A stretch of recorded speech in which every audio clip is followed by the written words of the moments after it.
Pemirsa, puluhan masyarakat yang tidak memakai masker terjaring razia di depan Taman Budaya Banda Aceh. Razia dilaksanakan tim gabungan Satpol PP dan WH Aceh, TNI, dan Polri. Puluhan masyarakat yang melintas di Jalan Teguh Umar, Banda Aceh terjaring razia karena tidak mengenakan masker.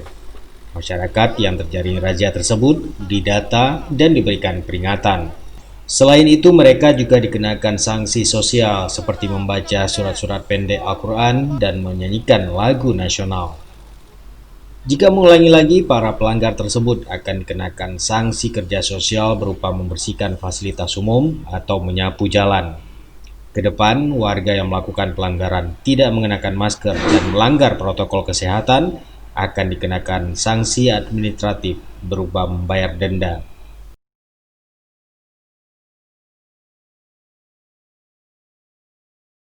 Dari Banda Aceh, Tim Liputan Aceh TV melaporkan.